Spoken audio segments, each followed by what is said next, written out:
So I haven't been in front of the camera in a long time, which, I mean, a lot of you have probably noticed, or if you did, it was one of two things of either, oh, look, Sully disappeared for months on end again, or, oh, her.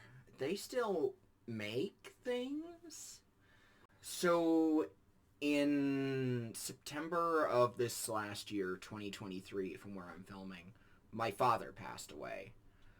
This came as a huge shock to everyone in my family. It was not something that any of us had been prepared for. It honestly came out of nowhere.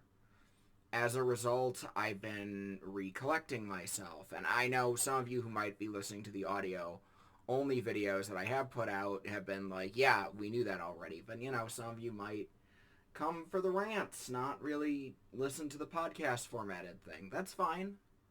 No judgments, but yeah, that's where I've been. My dad is gone. And I've been having trouble coming to terms with that. I've been having trouble, like, finding myself, even figuring out how I was going to go about making videos like this. And as you've noticed, I've been able to do podcasts. Sitting in front of a camera has been a while.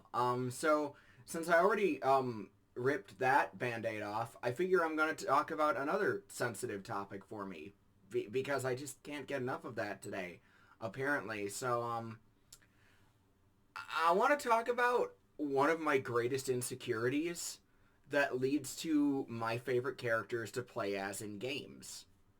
I know, that might sound a little weird. Some people have been asking me to talk about video games more since basically this channel started when I was still using that other name and had the 2D avatar. And I get it. Video games are a lot of fun, and a lot of my closest friends are a lot more into gaming than I am. So it's with this awkward revelation that I didn't become like a serious gamer TM until fairly recently. Like, I was that obnoxious nerd in high school and college where, yes, I played some video games, but I was spending so much time over analyzing movies and anime and trying to keep my grades up to the point that I wasn't really, like, great at devoting huge amounts of time to games. This has come back to bite me in the butt several times, and I understand if some of you have lost respect for me entirely. Looking at you, Travis, I know you probably are super, super disappointed.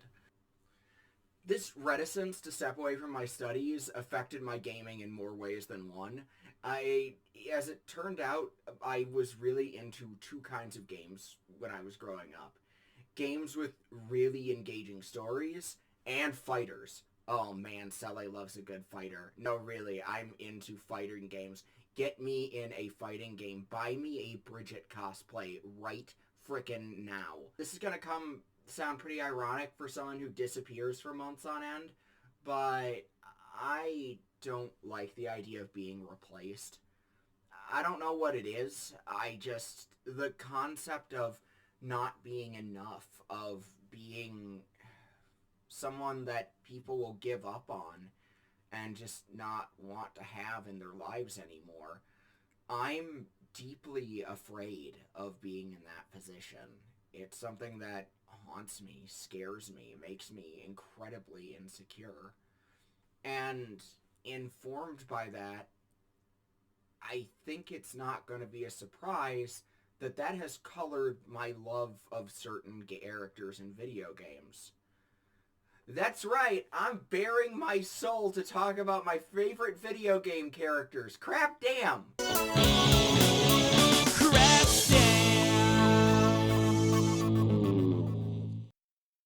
Let's talk about the most obvious character in the room, partly because I spent so much time talking about her in my last video essay. Let me goose about A2 some more. If for some reason you haven't watched my video about Yorha, the Nier Automata musical, you absolutely should. I'm really proud of it. It's one of my favorite things that I've ever made. But if for some reason you didn't get a chance to, or if you don't feel like it, let me give you a quick rundown.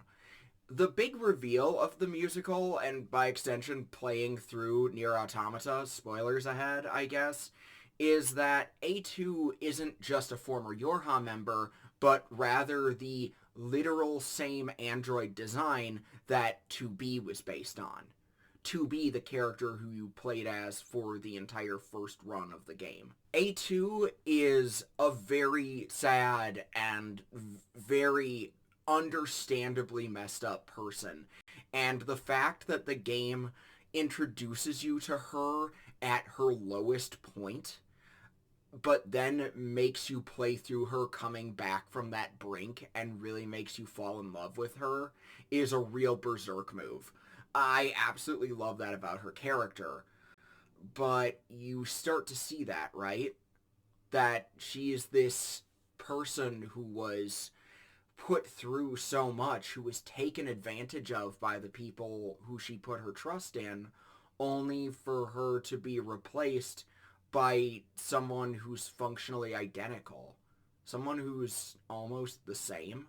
Now, what if I told you that that same story arc is in a much older video game and is about probably my first favorite video game character ever?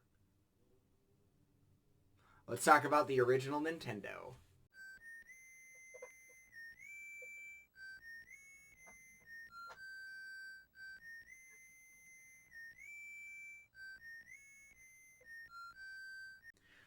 Proto Man is first introduced as a mid-boss in the game Mega Man 3, and he comes as quite the surprise. Now, if you had been playing Mega Man up to that point, you kind of got the feel for it. It was going to be extremely challenging, but it was still kind of rote. You had a selection screen of different themed robot masters you had to fight. They all had their stages with wildly different settings and different power-ups available to you. And then suddenly, in the middle of this theming, in the middle of what you should already understand, you'll fall into these weird dungeons that don't match the theme at all, and there's Proto Man, ready to fight you. And the thing about Proto Man initially is that he forces you to learn the new mechanics of Mega Man 3, because up to this point, all of Mega Man's abilities are shooting and jumping. Simple. It was just a game about jumping and shooting. Jump and shoot! Should have been called Jump and Shoot Man! So suddenly, here you are, thrown into this dungeon, and if you try to do that against Proto Man, he can do that better than you. He's already able to jump and shoot. He's already blocking everything you do. Tit for tat, he's got you. And even more strikingly, boy oh boy, he looks almost identical to you, save for that shield, those sunglasses, and that swag-ass scarf. This mini-boss fight forces you to learn the slide. Not just a new mechanic for the game, but also a new thing that Mega Man only knows after 2 other adventures. He has to use something new because the old tricks that he relied on have already been perfected by someone else before him. God, this is such good diegetic storytelling. Mega Man 3, no kidding, Mega Man 3 has some better storytelling with its mini-boss fights than some fully voiced cutscenes do today. I mean that completely sincerely. If you're the kind of psycho who can actually beat a Mega Man game, you're greeted with the knowledge that Proto Man is like that for a good reason. You see, before Dr. Light built Rock, aka Mega Man, the character you're playing as, he built another robot, Proto Man. Proto Man had a failed power system, and so he was sealed away and misplaced by Dr. Light.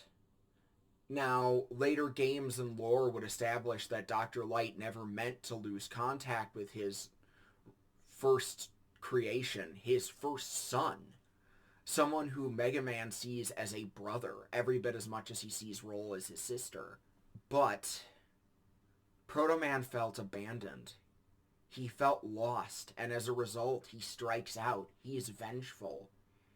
He's a character who wants to feel like he matters, and when he looks back at someone with literally the same face as him, built to do, in theory, the same thing, he can't help but feel like he doesn't have a place in his family anymore. He's lost.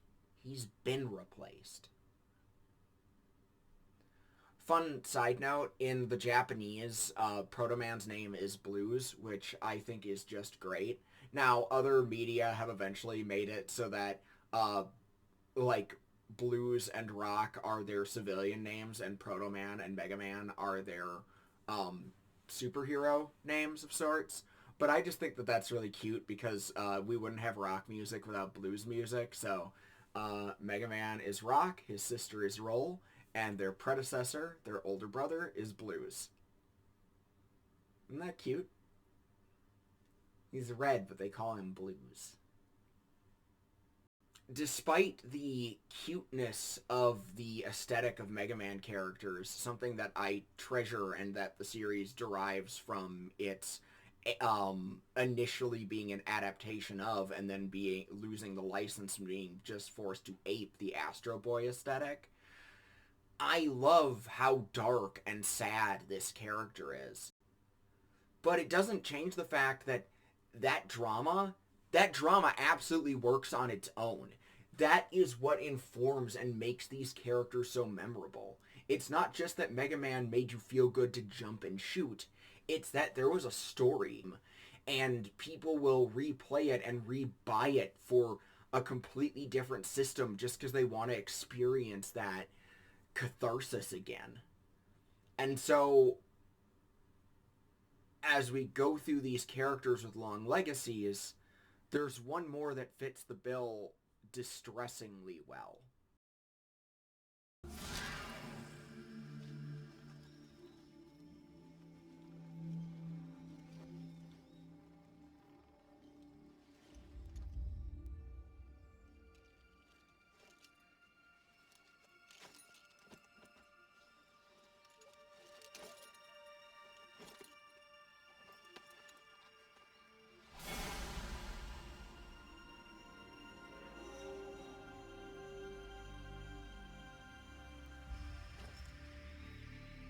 Meet Big Boss in the original Metal Gear.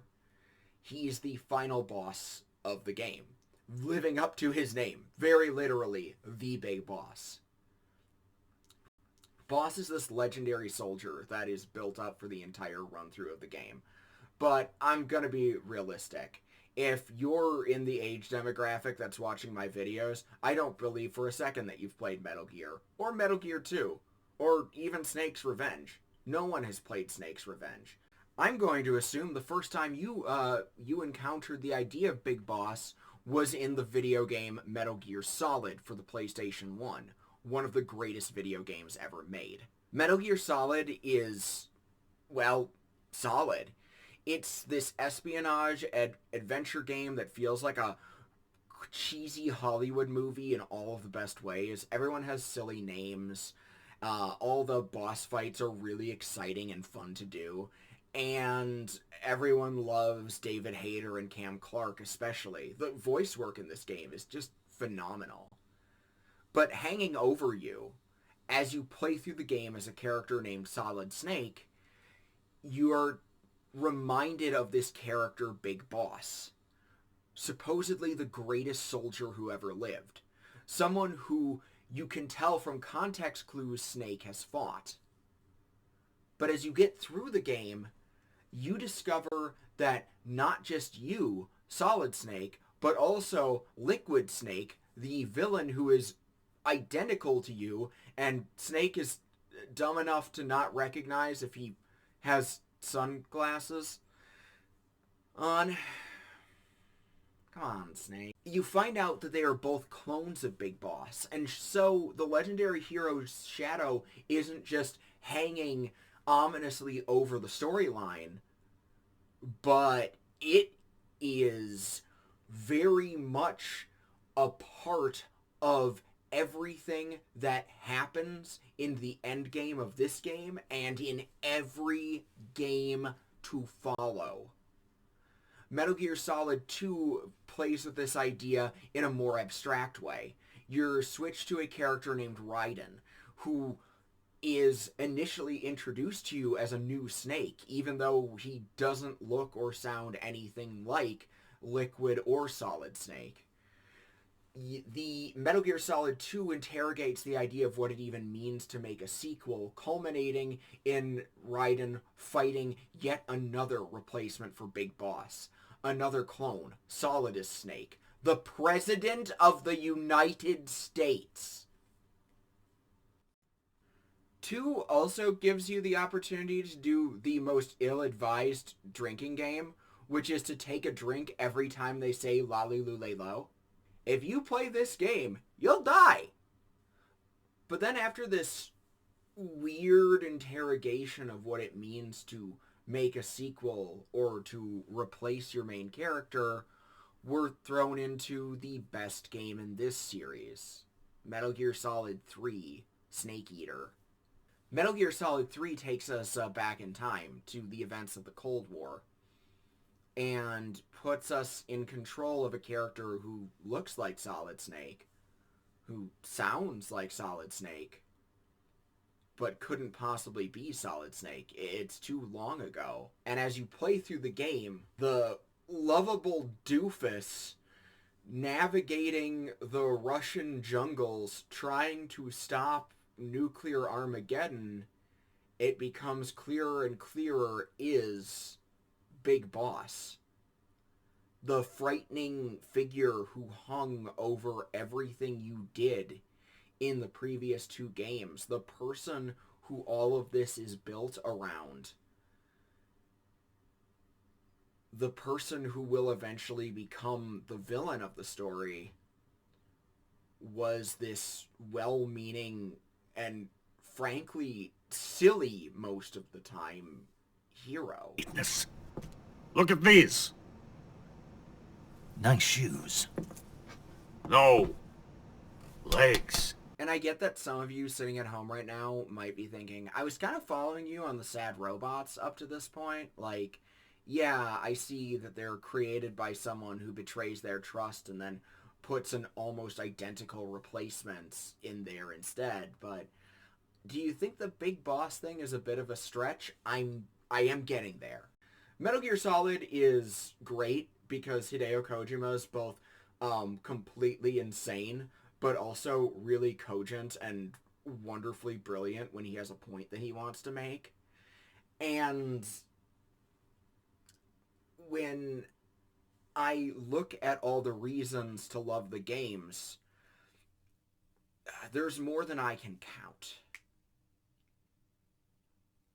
But if I had to guess subconsciously why this series has hit me so hard, it can be really well summed up in the last Metal Gear title that Hideo Kojima ever worked on, Metal Gear Solid 5, The Phantom Pain.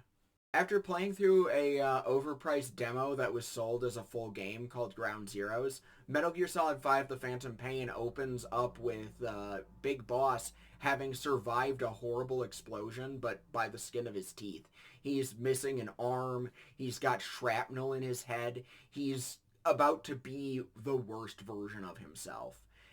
And the game continues to play up that idea that you are barreling towards the villain who he is billed as in previous games. You are going toward that legend. But at the same time, it still doesn't necessarily feel like that's set in stone. You're given the option not to kill. You kidnap dudes with balloons, which is absolutely delightful. You play through this entire game, and then you get to what feels like it should be the end. But it's not. You beat this big giant robot and you don't feel satisfaction from it. And then, insult to injury, the game is like, keep going. And it's like, oh, okay. and you're not satisfied by that boss fight, and you keep going, and there are more traumatic, sad things ahead of you, and the game just insists that you keep going. And then you get the real hit to the gut. If you play through to what is the end proper of Metal Gear Solid 5, The Phantom Pain,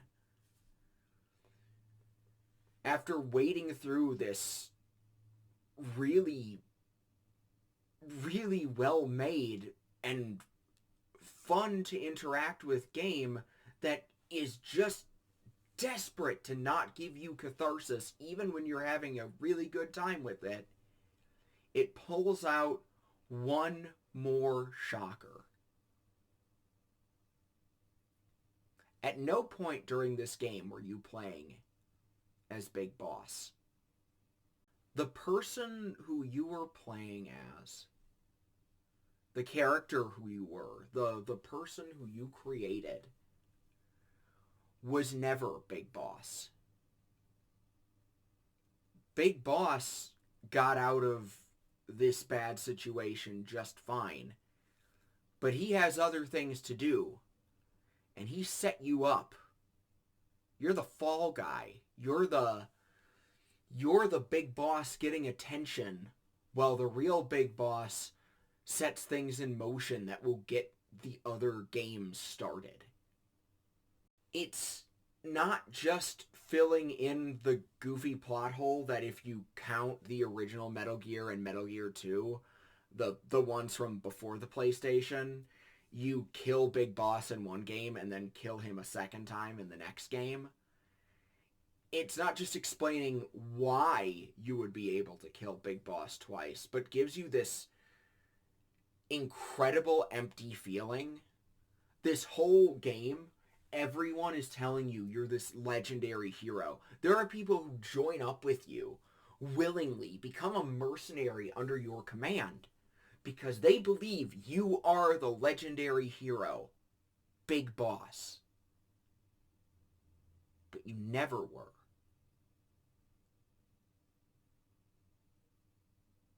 You were just the replacement, trying to feel catharsis that was never going to come. God, when Hideo Kojima pulled that, when he hit me with that, that's kind of what made me realize how I felt about these other things that I love. It didn't really click with me until I was having a conversation with my spouse that the characters I gravitate toward in games are these characters who were replaced, who had a literal identical figure brought in after their betrayal to take their place and to do it better.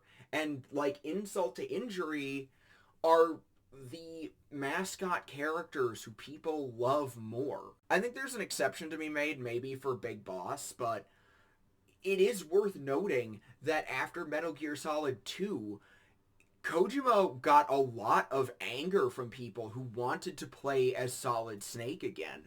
And that anger was not directed at 3, even though you're not Solid at any point during that game.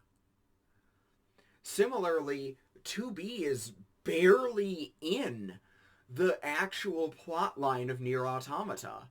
She's in that first playthrough, and she's your point of view for the painful opening of the second meatier half of the game, but she's not really present for the important parts of the story, if you ask me.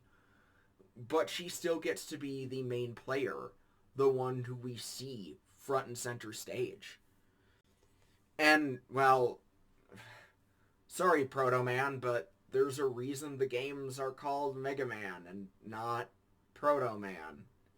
Heck, just recently I played Crisis Core Final Fantasy VII for the first time, and sure enough, it was another game that really spoke to me.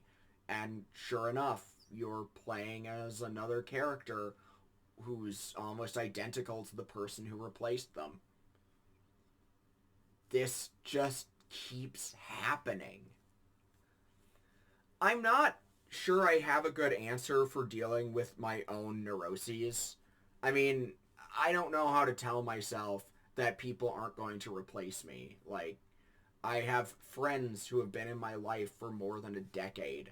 I have a partner who willingly married me and, like, has a mortgage with me. I shouldn't be so worried about the idea of people finding a better Celeste out there. But it doesn't change the fact that it's this thing that's haunting. And maybe getting to confront that feeling through these characters that I really love, maybe that's a healthy way of dealing with it. I like to think so, anyway. Anyway, it's really good to be back in front of the camera. I'm really looking forward to the next couple video projects that I have planned out. I'm going to be collaborating with some really cool people, and I'm just so thankful to have all of you in my audience. If you have a favorite video game character, or if you have a favorite video game character type that it didn't click with you until way later that all of these characters were essentially the same person 3 different times, maybe let me know. That's what the comments are for, and engagement always helps. As always, like and subscribe if this is your kind of thing. And if you really want to support me, head on over to patreon.com/celesteisbest. And as always, have a wonderful new year. And keep on spocking in the free world.